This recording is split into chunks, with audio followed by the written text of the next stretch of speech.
Hello and welcome to Indus News, live from Islamabad. I am Munib Hamid with the news of this hour. Let's begin with the headlines first.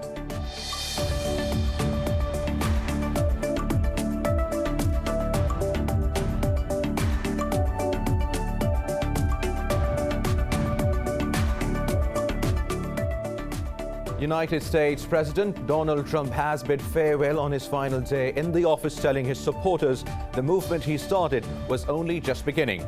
In a video message from the White House, Trump hailed the achievements of his America First policy. Trump will leave office today but will not attend the inauguration of President-elect Joe Biden.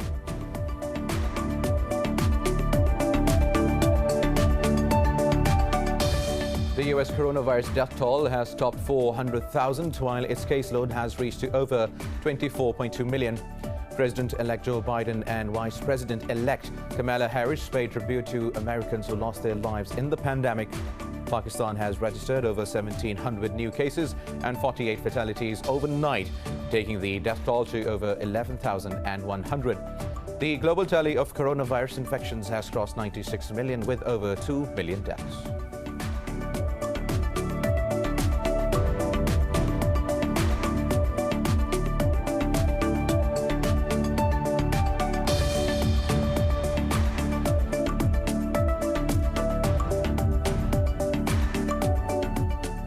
The United States has imposed sanctions on a Russian ship involved in the construction of Nord Stream 2 gas pipeline. In a statement, Secretary of State Mike Pompeo said the U.S. is not afraid to hold accountable those who aid and abet Russian coercion. Nord Stream 2 is a new export gas pipeline running from Russia to Europe across the Baltic Sea.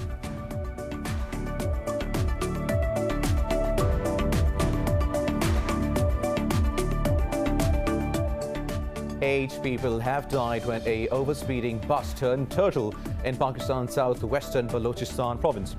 Officials say 22 other passengers were injured in the accident. The vehicle was on its way from Panjgur to Karachi when it overturned near Bela town of Lasbela district.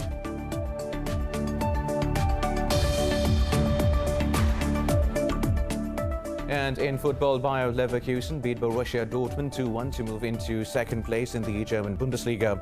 Musa Diaby drove Leverkusen, scoring 1 goal and setting up the winner for Florian.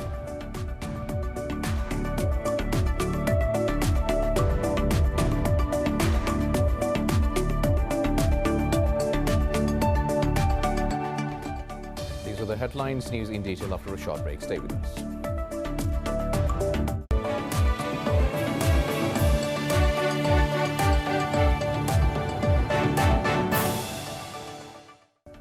Welcome back. Now let's have the news in detail, and we start from the United States of America, where President Donald Trump has bid farewell on his final day in the office, telling his supporters the movement he started was only just beginning. In a video message from the White House, Trump hailed the achievements of his America First policy. This report has more details.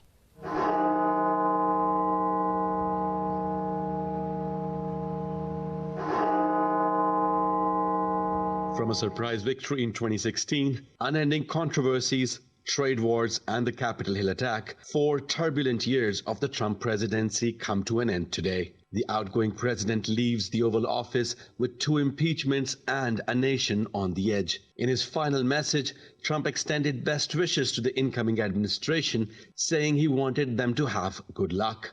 As I conclude my term as the 45th President of the United States, I stand before you truly proud of what we have achieved together. We did what we came here to do, and so much more. This week, we inaugurate a new administration and pray for its success in keeping America safe and prosperous. We extend our best wishes, and we also want them to have luck, a very important word. Trump will leave the office today, but will not attend the inauguration of President-elect Joe Biden. Meanwhile, the incoming president made an emotional farewell in Delaware before hitting the road to Washington. And here we are today, my family and I, about to return to Washington to meet a black woman of South Asian descent, to be sworn in as President and Vice President of the United States. As I told Bo on that station waiting for Barack and Hunter and Ashley, I said, don't tell me things can't change. They can, and they do. That's America. Over in Washington, D.C., the Pentagon has removed a dozen U.S. National Guard members from duty ahead of Biden's inauguration. Officials say 2 of them were removed as they made extremist remarks about the ceremony. Meanwhile, the U.S. coronavirus death toll has crossed 400,000, while its caseload has reached to over 24.2 million. The global tally of coronavirus infections has crossed 96 million, with over 2 million deaths. More on the coronavirus in this report.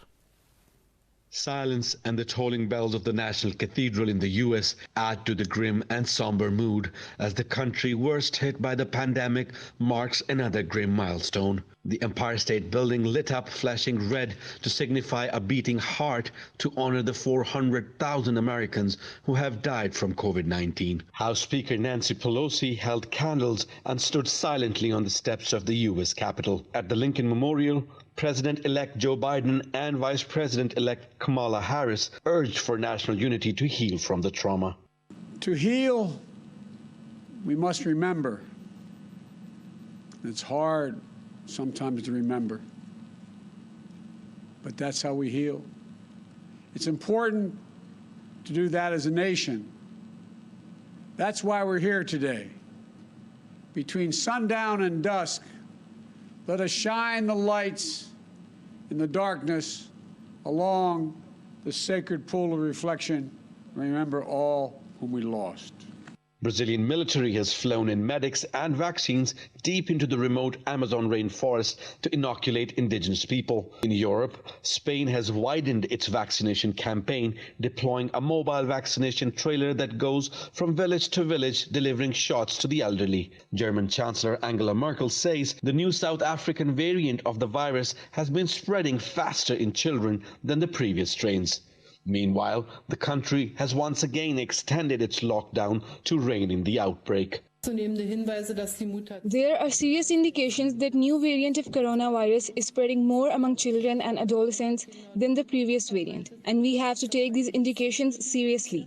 That is why we refer once again to the resolution taken on December 13, 2020, and we have to extend it to February 14, 2021, and we must insist on a stricter implementation of this resolution. We agreed after a long discussion that schools will remain closed.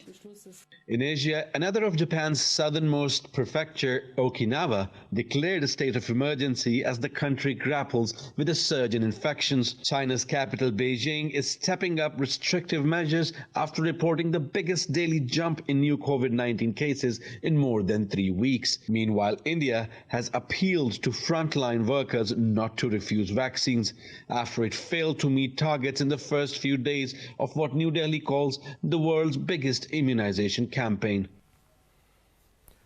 Meanwhile, Pakistan has recorded another 48 deaths from COVID-19 overnight, raising the toll to 11,103. Health officials reported 1,772 new infections since yesterday. Number of cases has risen to over 524,000, while over 478,000 have recovered.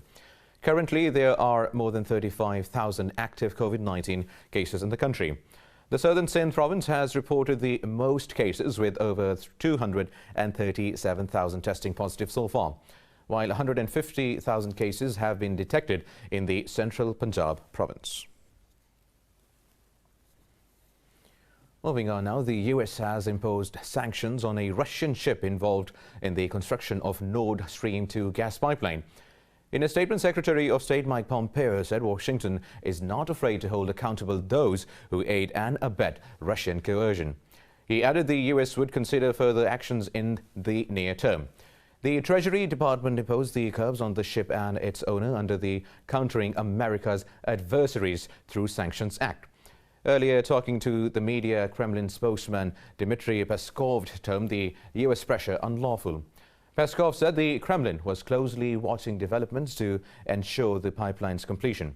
Nord Stream 2 is a new export gas pipeline running from Russia to Europe across the Baltic Sea. Now, the United States has exempted several aid groups, including the United Nations and the Red Cross, from Yemen-related sanctions. The Treasury Department says the exemptions aim to allow aid groups to support humanitarian projects in the war-torn country. Last week, the United States designated Yemen's Houthi rebels as a terrorist group. But the UN urged Washington to revoke the designation, saying it would push the country into a large-scale famine. The UN describes Yemen as the world's largest humanitarian crisis, with 80% of its people in need of help.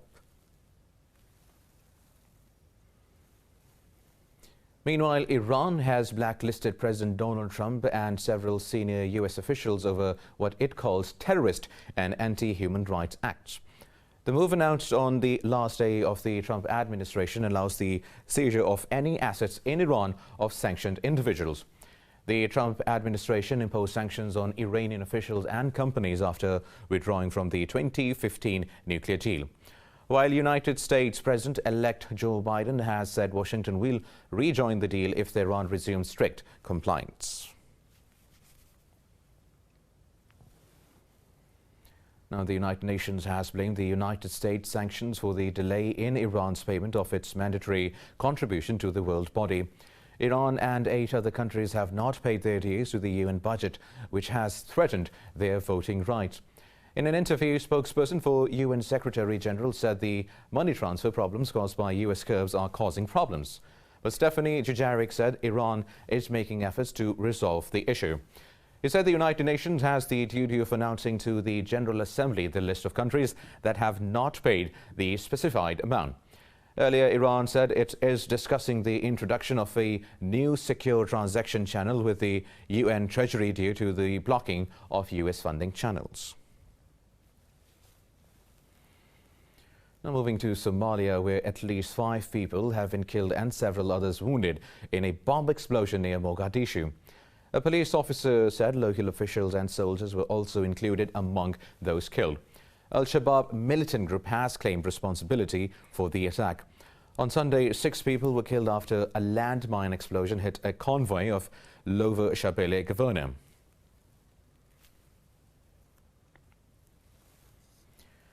Libya's rival parties have agreed on a mechanism to appoint temporary executive authority in the country. In a statement, UN mission to Libya said 73% members of the forum voted in favor of the mechanism. The mission said it is finalizing the nomination procedure and forms, as well as a timeline for the voting process. It said a committee of the LPDF will verify the submissions to ensure full transparency. Meanwhile, acting UN envoy to Libya, Stephanie Williams, said Libyans have now a genuine opportunity to select a government to reunify their institutions. The European Union's mission to Libya also welcomed the development. Now, in India, farmer leaders and the government are set to meet today for a 10th time to negotiate the controversial farm laws. Thousands of farmers continue to protest after the previous 9 rounds failed to end the deadlock. The farmers' leadership says they will not settle anything less than a scrapping of the law. Meanwhile, a Supreme Court panel over the farm laws met for the first time. It said the committee will hold meetings with farmers' bodies who are against the laws. Over the past 54 days of protests, more than 80 farmers have lost their lives during the protests against the contentious law. 8 people have died when a overspeeding bus turned turtle in Pakistan's southwestern Balochistan province. Officials say 22 other passengers were injured in the accident. The vehicle was on its way from Panjgur to Karachi when it overturned near Bela town of Las Bela district. Police said 2 military personnel, 3 women and 2 children were among those dead. Medics say the death toll could rise as several of the injured are in critical condition.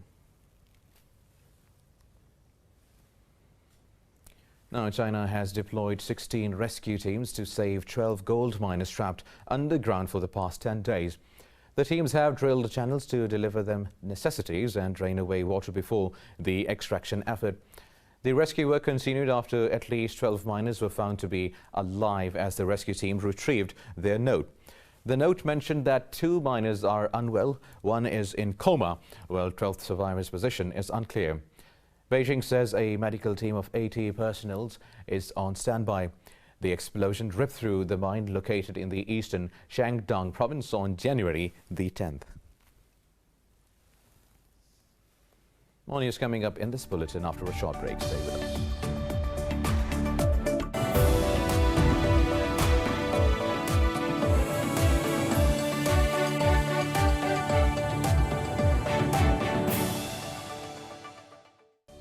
Welcome back. Now moving on with the news stories. United States President Donald Trump has halted the removal of certain Venezuelans from the country for 18 months. Trump says the situation in Venezuela warranted deferral of removal of Venezuelan nationals present in the U.S. In a memo to Secretaries of State and Homeland Security, Trump said the deteriorating conditions in Venezuela threatened U.S. national security. But Venezuelans who have committed a felony were exempted from the order. Meanwhile, Washington has further imposed Venezuela-related sanctions. U.S. Treasury said the sanctions covered a network that helped Venezuelan state-run oil companies sell crude oil despite Washington's sanctions. Italian Prime Minister Giuseppe Conte has won a crucial confidence vote in the Senate to stay in power. Conte won in the 321-seat Senate by 156 to 140 votes with 16 abstentions, but failed to secure an absolute majority. In a tweet following his victory in the Senate, Conte said Italy does not have a minute to lose. Prior to the vote, Conte made a desperate speech in the Senate saying it was vital to maintain political cohesion. But the opposition plans to ask President Sergio Mattarella to intervene and force the Prime Minister to resign. Earlier, Conte won a confidence vote in the Chamber of Deputies by 321 to 259, securing an absolute majority there. Meanwhile, in Bangladesh, 4 UNICEF schools for Rohingya children in refugee camps have been destroyed in a fire in Cox's Bazar.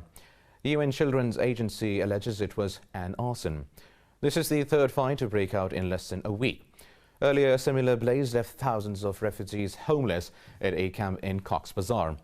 The UN Refugee Agency said the fire destroyed over 500 homes and a facility. Some 750,000 Rohingya who fled a brutal military crackdown in Myanmar in 2017 are living in these camps.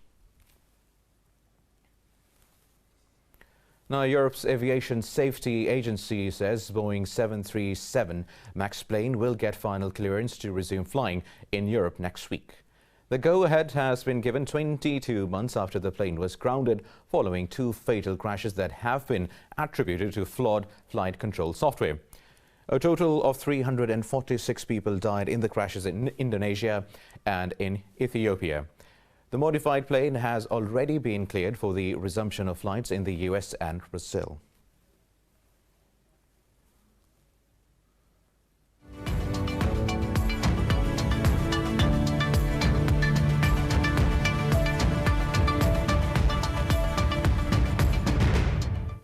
Now, most stocks in Asia Pacific have edged up as investors react cautiously to vaccine rollouts and the transition of administration in Washington.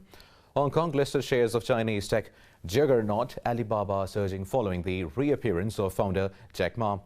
The Hang Seng has added close to 1% so far. Seoul's Kospi and Australia's ASX 200 have also gained 0.5%. Mainland Chinese shares have also moved into positive territory with marginal gains, but Japan's Nikkei 225 and the Topix index have dipped under the flat line, shedding close to 0.5%.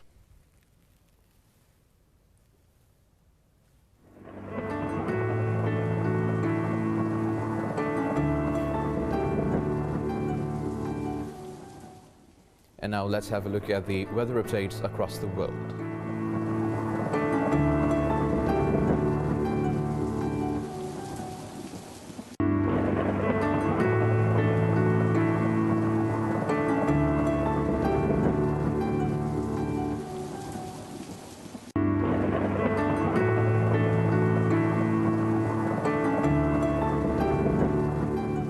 And that is all for now. For the latest updates, you can follow us on social media at indus.news.